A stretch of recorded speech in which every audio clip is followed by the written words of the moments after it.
حسب روٹین شاہ حسین پاکستان آ رہا تھا اپنی بیوی اور اپنے ایک بچے کو ملنے کے لیے کہ ابھی گھر نہیں پہنچا تھا کہ کسی نامعلوم آدمی نے اس کو مار دیا، گولی مار دی اور وہ اللہ کے پاس پہنچ گیا۔ خیر بڑا ایک افسوسناک واقعہ کہ ایک برٹش پاکستانی سٹیزن کی جو ہے نا وہ اس طرح موت ہو گئی۔ پولیس نے اپنی جو انویسٹیگیشن اس کا دائرہ فوری طور پر سٹارٹ کر دیا، کیونکہ ایک تو وہ فارنر تھا، ایک آف کورس قتل تھا۔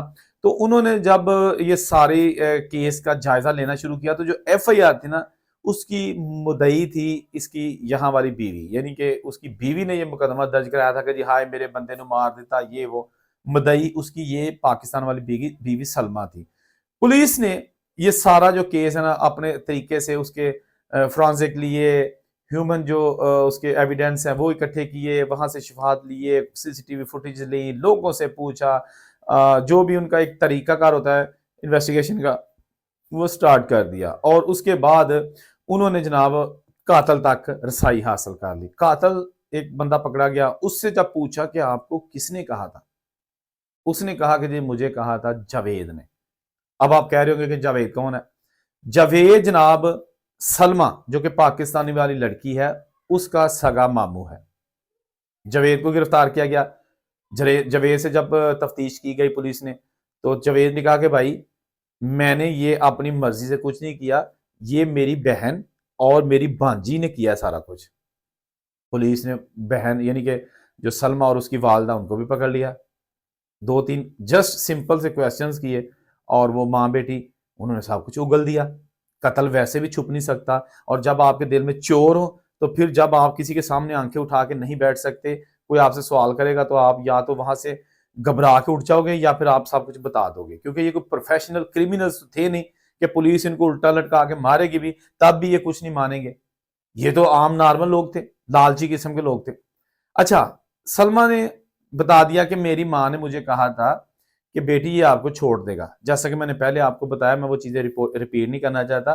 بہرحال وہی سلمہ نے پھر جو ہے نا وہ بتایا کہ میری ماں نے کہا تھا چھوڑ دے گا یہ وہ، تو ہم نے پھر سوچا کہ اس کو مروا دیتے ہیں۔ 7 لاکھ روپیہ دیا ماموں کو، ماموں نے شوٹر تلاش کیا، اس نے اس کو مار دیا، اور آج یہ وقت آ گیا ہے کہ نہ ہمارا شوہر رہا، نہ پیسے رہے، نہ جناب سہاگ رہا، اور جیل کی سلاخیں جو نا وہ ہمارے سامنے ہیں۔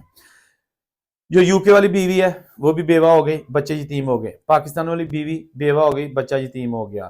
یہ جس کا چشم چراغ شاہ حسین تھا، ان کا جو ہے نا وہ بھی کوئی جو ہے نا وہ آسرا تھا اپنی فیملی کا، وہ بھی آسرا ختم ہو گیا۔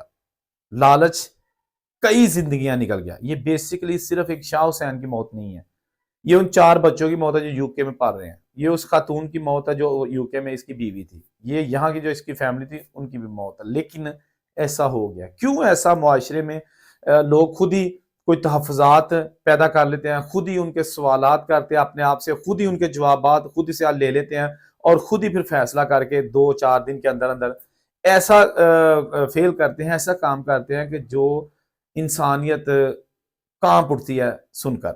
آپ کو پتہ ہے نا کہ ابھی چند دن پہلے ایک ماں نے اپنی بہو کو اس لیے مار دیا، یہ ڈسکا میں زہرا نامی خاتون کو، کہ وہ جی جو میرا بیٹا ہے، یعنی ساس کہہ رہی کہ میرا بیٹا جو ہے نا وہ سارے پیسے بہو کو بھیجتا ہے، کبھی بہو کو باہر لے جاتا ہے، تو پہلے مجھے سارے پیسے بھیجتا تھا تو میرا بیٹا چھین لیا اس لڑکی نے۔ بھائی اگر آپ کا بیٹا چھین جانے کا اتنا ڈر ہے تو اس کو شادی اس کی نہ کیا کریں، اس کو اپنے گود میں ہی رکھا کریں کہ پتر جی تیرا بیاہ کیتا تیری بڈھی نے تینوں کھولا نا۔ شکر ادا کیا کریں کہ آپ کے بیٹے میں اتنی ہمت ہے کہ وہ آپ کو بھی ساتھ لے کے چاہ رہا ہے، اپنی بیگم اور بچوں کو بھی ساتھ لے کے چاہ رہا ہے۔ اس میں جیلسی، اس میں انا کا مسئلہ، یہ جاہلیت کی بدترین مثال ہے۔ یہ جو ابھی یو کے کا بندہ شاہ حسین، تھانہ گلبہار کالونی میں اس کا مقدمہ درج کیا گیا، تمام تر اس کے شواہد اکٹھے کیے گئے، اور جناب پولیس چند روز کے اندر اندر ہی قاتل تک پہنچ گئی اور سارا ٹبر جیل چپاتا ہے۔ کی فائدہ ہویا؟ خدا را ایسی ویڈیوز بنانے کا مقصد یہ ہوتا ہے کہ ایسے لوگ، ایسے گھرانے جو اس طرح کی تنگ نظری کا مظاہرہ کر کے کسی کی جان لے لیتے ہیں، سکھی نہیں آپ رہ سکتے، بچ نہیں سکتے۔ قانون کی نظروں سے 2-4 دن، مہینہ 2 مہینے آپ غائب ہو سکتے ہیں، ہمیشہ کے لیے نہیں بچ سکتے۔ ایک نہ ایک دن آپ کو کٹہرے میں آنا ہے، اور خاص طور پر اگر آپ اس طرح کا جرم کرتے ہیں باہر کے ملکوں میں، پھر تو جناب آپ کو چھوڑنے والا بھی کوئی نہیں ہے۔ پاکستان میں تو پھر ایک یہ ہوتا ہے نا کہ جو مدعی ہوتا ہے نا وہ گھر میں سے کوئی فیملی ممبر ہوتا ہے، اور 2 سال بعد وہ اس کا غصہ ٹھنڈا ہو جاتا ہے اور عدالت میں بیان دے دیتا ہے کہ جناب میں نے اس کو معاف کیا، یا پھر وہ غریب ہوتا ہے، پیسے لے لیتا ہے مقتول کے جو قاتل ہوتے ہیں ان سے پیسے لے لیتا ہے اور کہتا ہے جی میں معاف کر دیتا، انہوں چھاڑ دو۔ باہر ایسا نہیں ہوتا۔ اب یہ کیس بھی بیسیکلی تو ہوا پاکستان میں ہے، شہری تو وہ پاکستان کا بھی تھا، لیکن اصل طاقت تھی کہ اس کے پاس برٹش پاسپورٹ تھا، وہ برطانوی شہری تھا۔ تو اب جناب دیکھتے ہیں کہ اس کیس کا مزید انجام کیا ہوتا ہے، کیونکہ قاتل تو سارے پکڑے گئے ہیں اور سب نے اپنے راز اگل دیے ہیں۔ اللہ تعالیٰ سب کی عزتیں محفوظ رکھے۔ اورنگزیب کو اجازت دیجیے، اللہ حافظ۔